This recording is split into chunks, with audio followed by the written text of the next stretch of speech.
day whatever, I lost count, who cares? Today, or right now anyway, I'm going to be working on leveling this thing so we get rid of the wobble. Doing the epoxy on both of these sides gave me some protection and it raised it a little bit, but now I got maybe a 1/16 of an inch to kind of correct.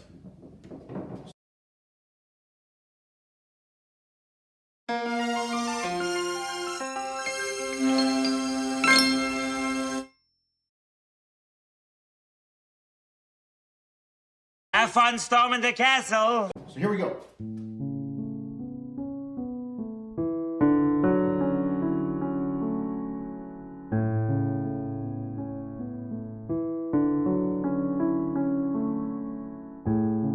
It's done. So what I did here was a modification of a method that I learned way really long super time ago, back in like 2009 or 2010 or something like that. I taped a couple of pieces of sandpaper down to the workbench here with double-sided tape, which is both wonderful and terrible at the same time. And if you've ever used it, you know what I mean. Rub it back and forth on your two high spots, and eventually you'll get it evened out where it sits with no more wobble. Ta-da!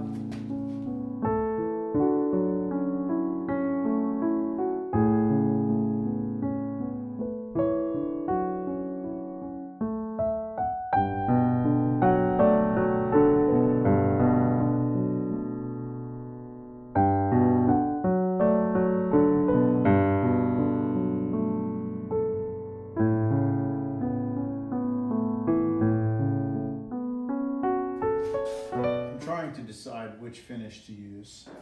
From left to right, we've got tried and true varnish oil. The next one in the middle here, right here, is General Finishes oil-based Arm R Seal Gloss. The one on the right is this Minwax product. It's a water-based, but it says oil-modified polyurethane. I don't know what that means. Another option that I have available to me is shellac, or de-waxed shellac flakes. This is a garnet, which means it's a red colored shellac. You actually have to mix these with denatured alcohol, which I have here. So I'm gonna do a little mix of shellac. I'm gonna put it in this peppered plum jar. Shellac is nice. It does provide a film finish, one that is not quite as durable as varnish or polyurethanes, but still, provides more protection to the wood than oil. And you can really polish shellac too. You can really give it a nice, super high gloss polish. I've never really done that before. They call it a French polish. Well, there's a method called French polishing using shellac. The results are usually stunning. However, I don't think that would be the best thing to do for a footstool that you're going to be standing up on constantly. Which brings me to what I already kind of know I need to do. I need to use something which is going to provide as durable a finish as I can give it. So I'm going to have to go with one of my two varnishes that I already have here. This varnish or this varnish. And because I know that I like the oil-based effects of this varnish, the answer is General Finishes Arm R Seal Gloss. Oil-based as opposed to their water-based formula. Now you know what I already knew from the beginning and pretended not to know. I did want to see what it looked like. And I like the looks of the tried and true better, but I know I'm not going to be happy with the protection it'll give me in the long term. And because this is leaving my care and going into my mother's care, eventually, I want to give her the biggest head start I can give her as far as the longevity of this thing holding up over time. I usually wipe it down with a mineral spirit soaked rag. The goal is to have a surface as clean as possible before any finish is applied. Always use a secondary container and close the original in order to delay curing as long as possible and wasting the product. For an applicator, I use old cotton t-shirts cut into strips and folded into little squares to make a thick pad, and I just wipe it on, repeating until the wood stops soaking it up quickly. That's the first coat. I thin the varnish with mineral spirits if necessary, although it really isn't necessary with this General Finishes armor seal in my opinion. I love the first coat of finish going on to anything I've ever made. I love the way the oil or whatever hits the wood and all of a sudden you see things you never saw before. I hope my mom likes it. I know she will. You can't even see on this inferior camera what I can see with the naked eye, even in this inferior light. It looks really good. You'll notice that I only use the painter's pyramids under the actual feet of the stool. That's because I'm worried that they will indent this butternut wood simply from its own weight. Whenever I need to support the stool in a position other than upright, I use something like 2x4 blocks, which won't damage the butternut and mar the finish. As I progress through coats, I'm being more and more careful of anything touching the piece before the previous coat is cured, eventually only finishing one side at a time. Depending on environmental conditions and what type of finish you're using, this can be very time consuming, but it's worth it to get what you want. Hello, it's Thursday the 22nd of December. So I've got at least two coats of finish so far. Some of this is feeling pretty rough. That often happens. So I need to smooth it out again and then I'll start putting down my coats of finish very carefully. This is always a little tedious, so the cold weather is not helping much. And here we go.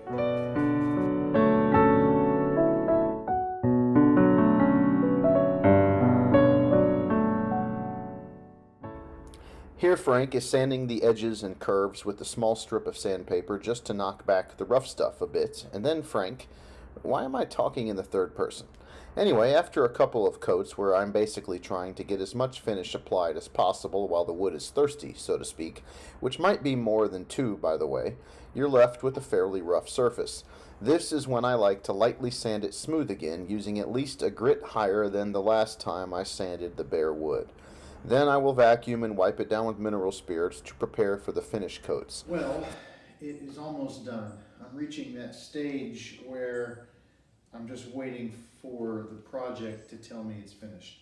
From this point forward, I'm going to very carefully apply the finish with smooth strokes, touching down lightly and lifting off before the end of each stroke. My goal is to very slowly build up layers of the varnish and for each layer to go down as flat as possible. I will sand between each coat now, progressing to higher grits of sandpaper each time. Sometimes I even use automotive grade wet sandpaper and really give it a shine. I can't remember if that's what I did here, so let's continue watching to find out. Well, I'm done. Final coat of finish, or so I hope, on this side. Sorry, my dog is crazy. It went on pretty smooth. When you've been hands-on enough, you kind of know what areas of the wood may have needed more attention than others. I'm pretty sure I'm done. I'm gonna let this dry overnight and I'll come back at it tomorrow morning and we'll see how it looks then. Note of caution, safety thing, pretty important. When you're working with an oil-based finish and you're using rags like I am, you want to unfold them and lay them flat, like say on the concrete. You're not going to use these again, okay? Once this stuff dries out and it cures, it's going to be like almost like a board itself. But in my case, they're kind of hanging, draped over the trash can over there off camera, like this. And then they'll dry out that way, and as they cure, any heat that builds up will just dissipate into the air. An alternative is you can just lay them flat like that. What you don't want to do is have a bunch of oily rags, all right, whether it's oil or some kind of oil-based varnish, and all crumpled up like this, because if you have enough of this stuff together, and granted a couple of square feet of cloth like this probably isn't going to combust, but it has been known to happen when you've got enough oily rags in an enclosed space. There's no airflow, and as they cure, they heat up and they could cause combustion. And in a wood shop, you definitely don't want that. So, as a safety note, I always either lay them out flat on the concrete, sometimes on my workbench, or more often than not, draped over the trash can. And then, tomorrow when they harden, I'll just throw them the rest of the way away. For the glove, it doesn't matter. Anyway, have a good night. And if I don't see you again, have a Merry Christmas. Almost forgot about this little guy.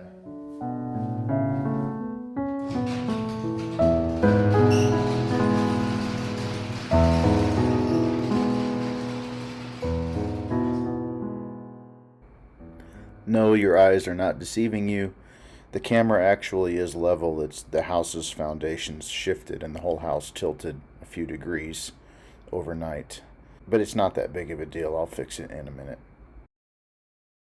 See, I fixed it.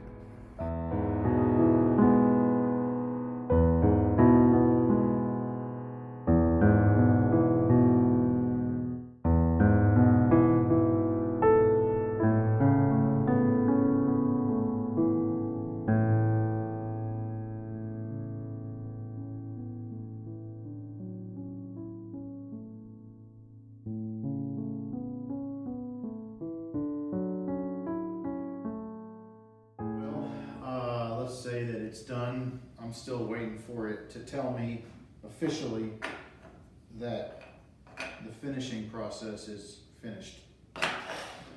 So I just sanded it with 400 grit and wiped it down with mineral spirits and then put another coat of thinned out varnish on it.